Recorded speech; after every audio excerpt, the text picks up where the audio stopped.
When it comes to JoJo's Bizarre Adventure, more often than not, I find myself more interested in the more obscure and strange stands rather than the assorted reskinned punch goats that the series is so known for. Amongst these weird stands with even weirder abilities, I think few are as interesting nor as potentially overpowered as Illuzo's stand, Man in the Mirror. From what we saw of it in the show, we know that Man in the Mirror and its user are capable of accessing a place known as the Mirror World. Illuzo, the user, is able to bring other living things and inanimate objects with him into the Mirror World, which he accesses by quite literally just walking into a mirror as if it were an open window.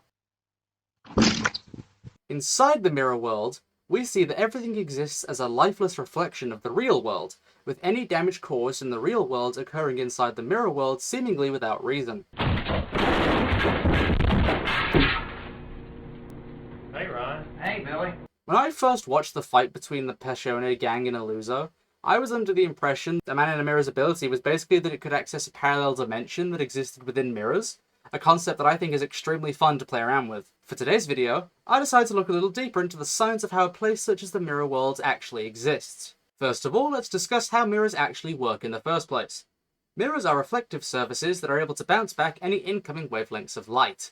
Because light cannot travel through mirrors, it is rebounded instead, which creates the reflected image seen in the mirror. I hope that makes sense because honestly I feel like it's one of those things where it's easy to understand but hard to explain, but at its most fundamental, let's just explain it like this.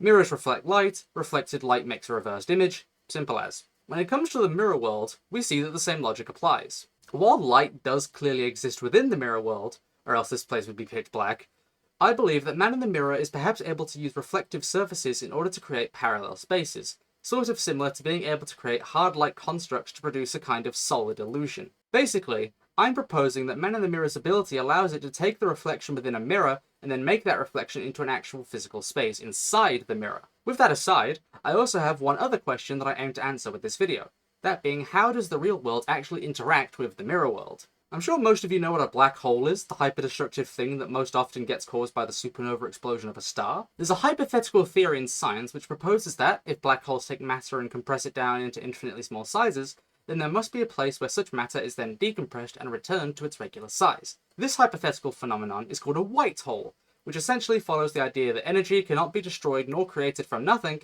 only transferred between states.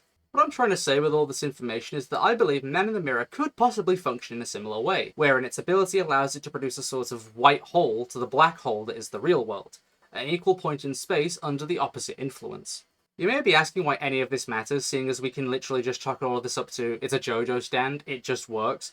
But that's precisely what my channel is aiming to avoid. I personally find it more fun to dive into and ponder on the potential science of how something like Man in the Mirror could theoretically work in the real world, and I'm fully aware that it's a fictional ability that doesn't need some deep scientific explanation in order to be interesting. It's not even like I have some, grander point or theory to propose with this video. I literally just sat down to record this because I thought it would be interesting to talk about a random passing thought I had about how this stand functioned. At the end of the day, I think that's perfectly fine.